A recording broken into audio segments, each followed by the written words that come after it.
1월 19일 새벽 윤석열 전 대통령에 대한 구속영장이 발부되자 시위대는 폭도로 돌변했습니다. 판사 어디 갔어?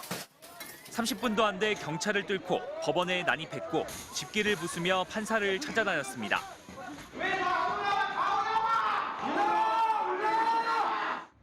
전기공사를 하던 35살 김모 씨와 배달 아르바이트를 하는 28살 소모 씨도 그 안에 있었습니다.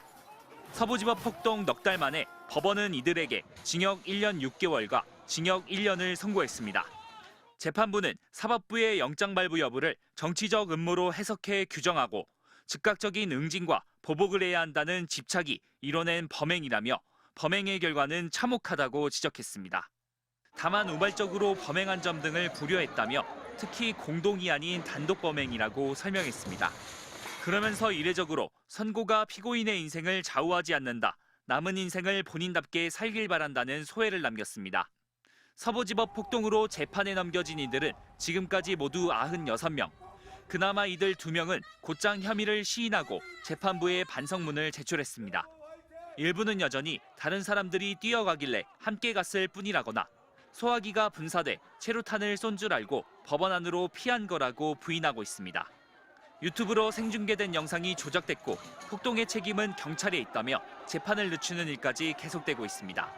반성 의사를 표시하는 게 아니라 오히려 내가 잘했다, 확신범에 가까운 의사를 보이신 분들 같은 경우는 좀 형량이 더 강하게 나올 가능성이 좀 큰 거 아닌가 이렇게.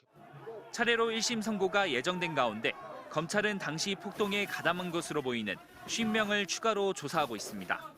또 경찰은 폭동을 선동했다는 의심을 받는 정광훈 목사 등에 대한 수사도 이어가고 있습니다. MBC 뉴스 고병찬입니다. 윤석열 전 대통령 구속 심사가 진행 중이던 서부지법 앞입니다. 언론사 취재진을 향해 고성을 지르고 욕설을 퍼붓습니다. 꺼져! 나가! 가짜뉴스 나가라! 60대 남성 우모 씨는 가방으로 취재진 머리를 내리친 혐의 등으로 재판에 넘겨졌습니다. 우 씨는 술에 취해 기억이 안 난다. 허공에 던진 물건이 하필 피해자 머리 위에 떨어졌다고 주장했습니다. 법정 아니건 바뀌건 제대로 된 사과는 없었습니다. 오히려 피해자에게 합의를 해달라며 우 씨 가족들이 직접 문자 메시지를 보내왔습니다. 또 피해자 의사는 묻지도 않고 법원에 합의금을 공탁해놓고 보석을 신청하고 이를 알리는 등기도 보냈습니다. 알려주지도 않은 피해자의 주민번호와 주소 등 개인 정보를 빼낸 건 우 씨의 변호인이었습니다. 그 부분은 당연히 가리고 복사했고 제가 저절로 외워준 거 어떡합니까? 머리가 그 정도는 좋은데.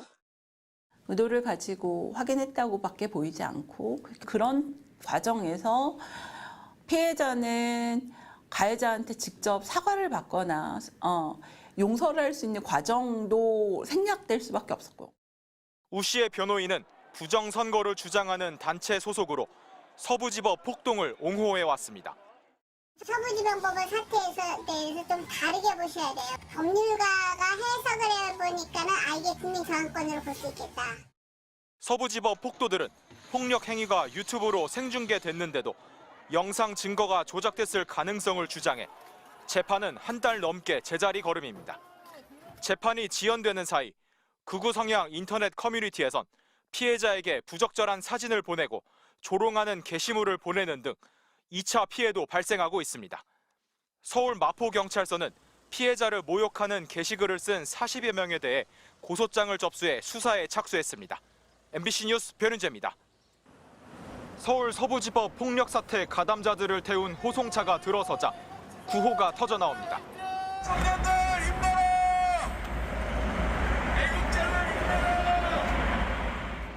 극우 지지자들의 응원대로 이들 중 일부는 재판 시작부터 억지 주장을 폈습니다. 공수처 차량을 막은 건 경찰이 불법 역주행을 도우려고 시위대를 체포했다거나 누군가 스크럼을 짜라고 지시해 우발적으로 합류했다고 책임을 돌렸습니다. 또 위협하는 영상이 버젓이 남아있는데도 차량 안에 사람이 있는지 확인하려고 한두 차례 두드렸을 뿐이라고 부인했습니다.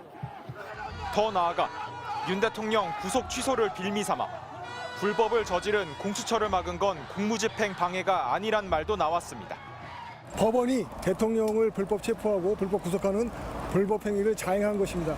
자유청년들의 행위는 불법 행위를 구성하지 않는다고 보고 있습니다. 정당한 법 집행을 막고 폭행까지 해놓고도 윤 대통령이 석방됐으니 자신들도 죄가 없다고 주장한 겁니다. 대학생, 사회복지사, 치과의사 등 신분도 다양했는데 복학하려 한다. 병원 수술 일정에 문제가 생긴다. 무인도에 있어도 재판받으러 오겠다며 윤 대통령처럼 석방시켜달라고 요구하기도 했습니다. MBC 취재진을 폭행했다 붙잡힌 남성은 술을 마시고 화가 많이 난 상태에서 사람들이 항의하길래 무언가 던졌는데 하필이면 MBC 리포터 머리에 떨어졌다고 했습니다. 법원에 난입한 폭도들 사이의 진술도 엇갈렸습니다. 법원 7층까지 들어갔다 나온 뒤 불까지 지르려 한 18살 남성은 혐의를 모두 인정했지만 판사실 문을 발로 찬 사랑제일교회 특임전도사 이형석 씨는 단체로 들어간 게 아니라며 형량이 무거운 혐의는 부인했습니다. 현재까지 서부지법 폭력 사태로 경찰이 입건한 이들은 137명. 검찰은 이 가운데 우선 78명을 재판에 넘겼고 법원은 차례차례 재판을 준비하고 있습니다. MBC 뉴스 변은재입니다.